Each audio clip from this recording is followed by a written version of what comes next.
Vážení priatelia, znovu vás vítam vo svojej šermiarni, aby sme sa zoznamovali s aspektmi rytierstva podľa našej schémy slova, meča a varešky.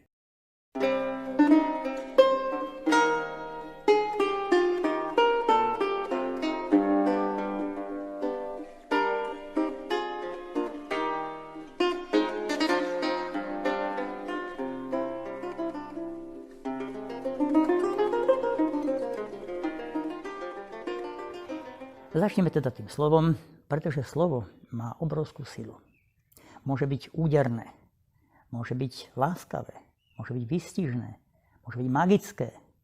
Má skrátka obrovské vlastnosti a ten, kto s ním vie narábať, tak má možnosť veľmi presne vyjadrovať svoje myšlienky a veľmi presne sa s ľuďmi dohovárať.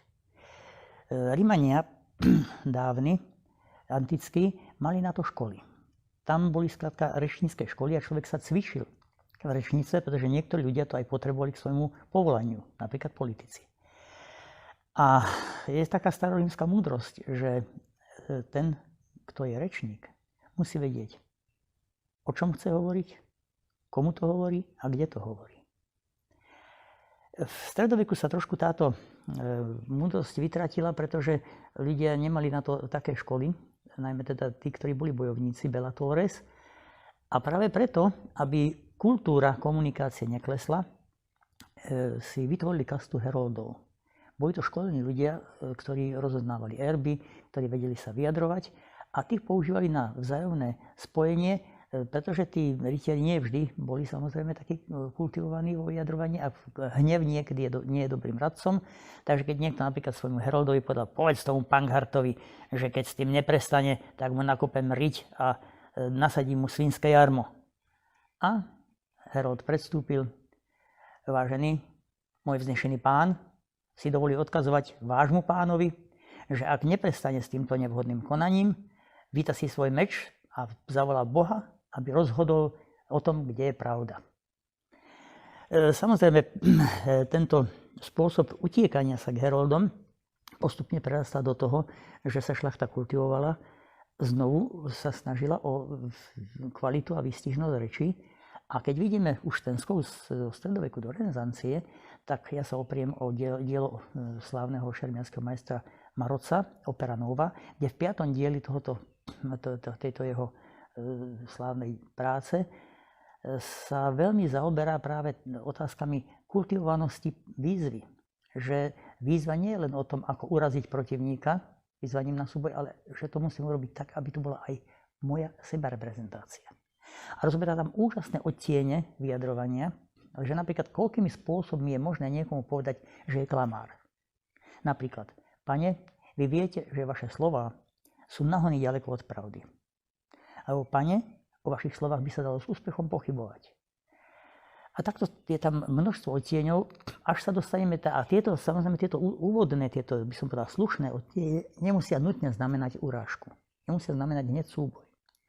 Ale potom už je tam také trošičku pritvrdenie, že, pane, vy ste klamár.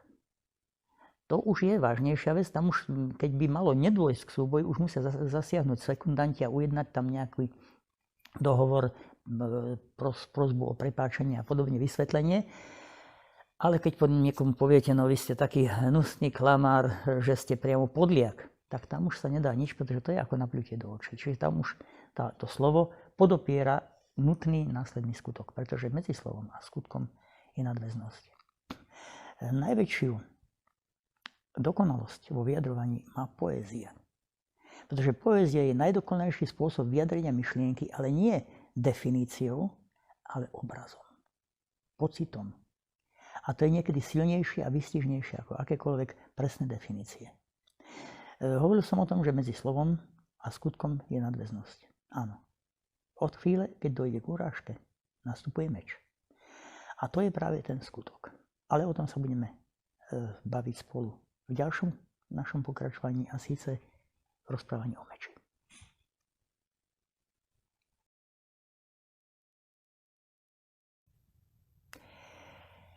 V dnešnom pokračovaní o meči v skutočnosti o meči nebude ani slovo. Bude to o držaní hlavy. Čo to má s tým? No má to s tým veľa. Hovoríme o rytieroch, stále hovoríme o rytieroch. Stýčené a vzpriamené držanie hlavy je veľmi dôležité. Pretože nejde teraz len o ten samotný fakt tej hrdosti, tá tam je. Pretože rytier je zaviazaný byť hrdý a hrdosť má svoj pôvod v slobode. Prvotní rytieri, o ktorých vieme my v Európe takto povedať, že to je vlastne taký predobraz rytierstva, to boli rímsky eques alebo equites, čiže rímski jazdci. A boli to Rímania, ktorí mali v svojom zákone základnom, že Ríman nesmie byť zotročený. Tým sa myslelo, že rímsky zákon nesmie Rímana zotročiť, ale ani Ríman sa nesmie dať niekomu zotročiť. Toto isté je v zásade rytierstva. K tomu sa ale dostaneme inokedy. Teraz chcem hovoriť o tom držaní hlavy. Keď držíte hlavu spriamene, tak pozeráte sa protivníkovi do očí. Nepozeráte sa mu na špičky topánok. Ten, kto s niekým hovorí, má sa mu pozerať do očí. Je to prvý znak toho, že poprvé je si sebou istý a po druhé, že to myslí úprimne, že neuhýba očami. Pre boj je tam ešte jeden veľmi zaujímavý faktor a to je ten, že veľa sa o tom polemizuje, či človek vo svojej prapodstate je bylinožravec alebo či je dravec. A ja mám jeden taký fyziologický dôvod povedať, že je dravec. Prečo? Keď sa pozriete v prírode, všetky koristi, srny, antilopy, zajace, majú oči na boku hlavy vypúlené, aby mali čo najširší prehľad periférnym videním. Kde čo šustne, hneď to zbadá, aby mohol utekať.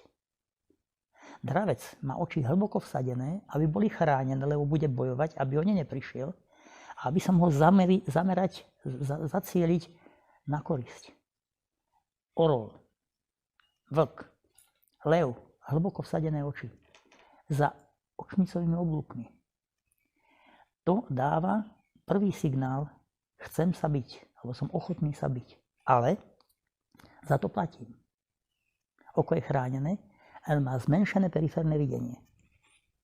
Už tuto nevidím svoje ruky. Keď držím hlavu takto, tak tú ruku nevidím, až tu ju vidím teraz. Aj to sa musím hore pozrieť. Čo to znamená? Kto drží hlavu takto, vidí celého protivníka až po špičku jeho meča nad hlavou, keď proti nemu stojí. Ten, ktorý sa pozerá dolu, napríklad na hruď protivníka, alebo na jeho pupok nebodaj, alebo na jeho kolena, tak pomaličky, a najmä keď s tým spojí sklonenie hlavy, tak pomaličky si odrezáva videnie. Tu si urobíte ľahkú skúšku, takto si dajte ruku a dvíhajte si ju, až keď ju prestanete vidieť. A presne zistíte, v akej polohe hlavy, kde tú ruku ešte uvidíte. Lenže najviac útokov ide do hlavy. To znamená, že ako náhle si vy znížite viditeľnosť útokov na vašu hlavu, v tej chvíli si robíte veľkú škodu. Mnohí šermiari trpia ešte jedným neduhom.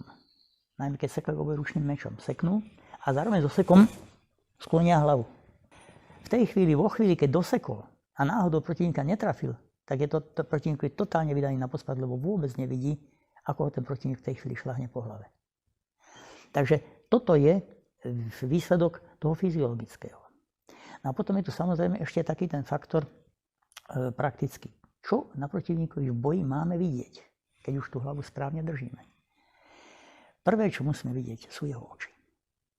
Oči prezrádzajú mnoho vecí. Keď protivník na nás chce zaútočiť, nemôže sa nepozrieť, kam chce zaútočiť. Aj keď mu tam len bliskne pohľad, ale blisne. A v tej chvíli viete, sem, vy presne viete, kam ten protivník pozerá. Navyše jeho oko, v chvíli, keď chce zaútočiť, tak blikne a v tej chvíli ide jeho ruka. Ak seká správne, sa pohne najprv jeho hrot. To znamená, že začne vás hneď ohrozovať. Ako náhle protivník sa pohne telom, až potom rukou, no tak to už urobil chybu. Ale to nie je náš problém teraz v tejto chvíli. Teraz hovoríme o tom, čo všetko vidíme. Čiže vidíme mu oči, keď nám prezrádzajú veľa o ňom.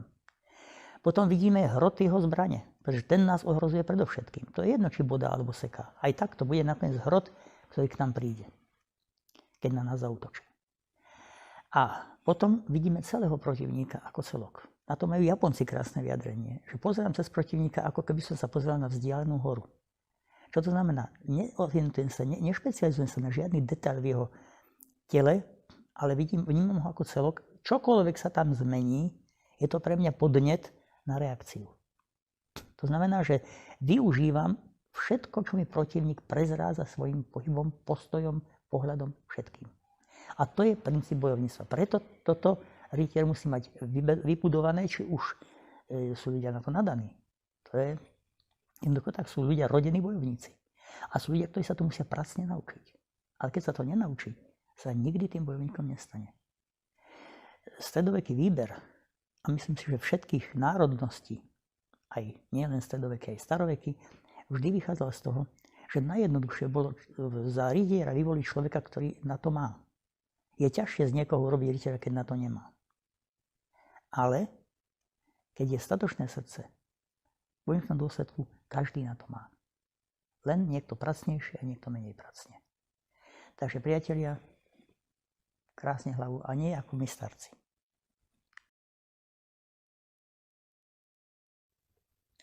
A sme pri vareške.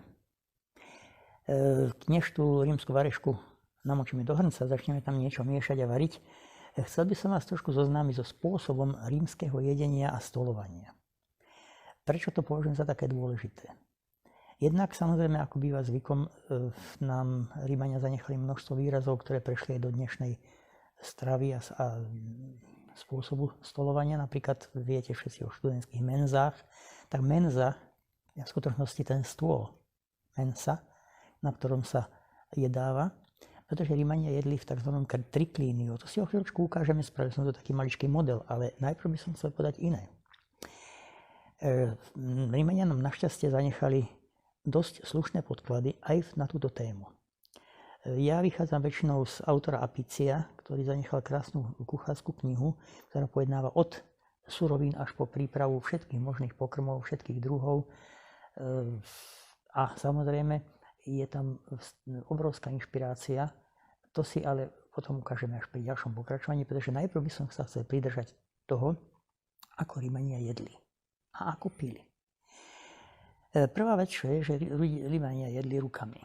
A už som hovoril o tej menze, tento stolík, čo tu mám vedľa seba, ten je kruhový, je to taký pomocný stolík, ale menza v skutočnosti bola vždy štvorcová, väčšinou kamenná a nepoužíva sa žiadne obrusy a nič podobné, že sa servírovalo priamo na túto plochu, kde keď bolo treba, tak to sluha utrel alebo umyl, čiže bola nepretržite udržiavaná v čistote a používali sa samozrejme aj nádoby rôznych druhov, ale keď hovoríme o tom pití, tak jeden z najdôležitejších je tento kratér. Rímania zdedili svoju kultúru od Grékov a aj toto je pôvodu gréckeho. O čo tam ide? Staré rímske príslovia, predpokladám, že aj to je zobraté od Grékov, hovorí o hovedo pije vodu,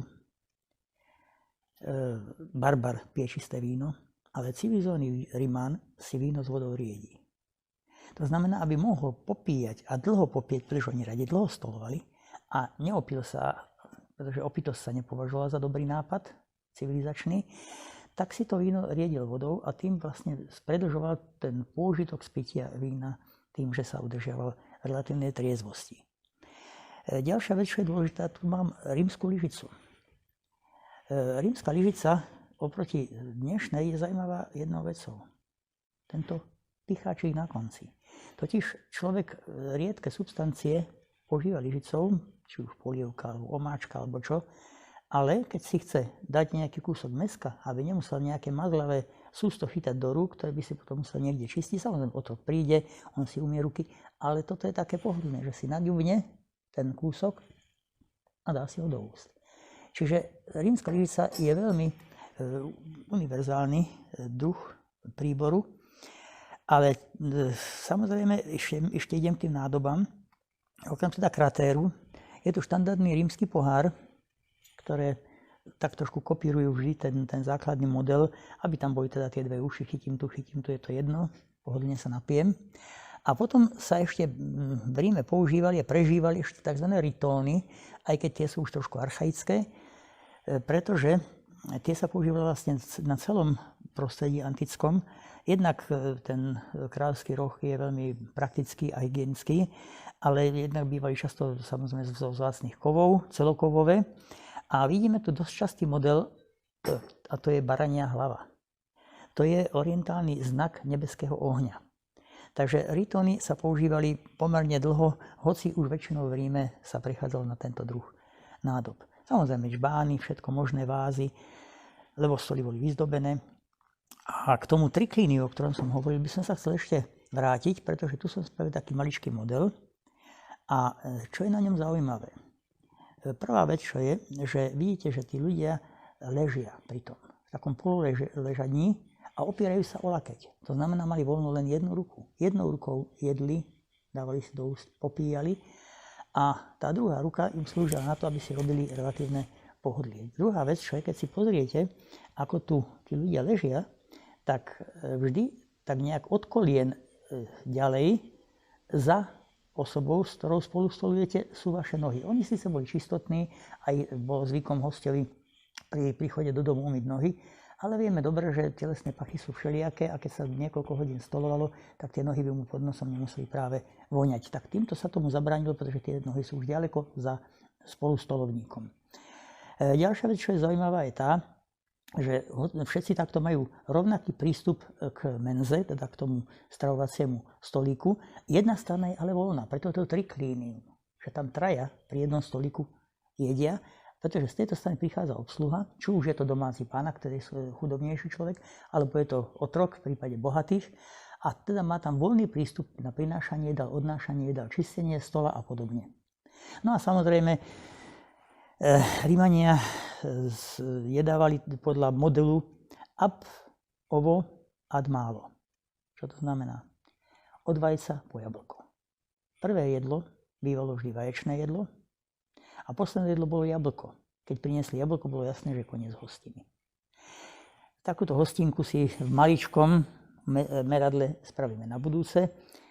V každom prípade verím, že recept podľa Adpícia, s ktorým vás zoznámim, bude to ryba a k tomu alexandrijská omáčka, Jus Alexandrinum in pisce asso, že si spoločne vychutnáme. Teda ja tu pred vami, a vy potom doma, keď si to budete chcieť napodobniť. A uzavrieme to ako obvykle, ako inak, múdrosťou rímskou. Je to na tému opäť slova a myslenia a je to krásne príslovie: nevie hovoriť, kto nedokáže mlčať. Qui nescit tacere, nescit et loci. Povedal to Seneca a ja radšej mlčím, aby som bol ten, ktorý vie aj počúvať, aj hovoriť. Zdravím vás.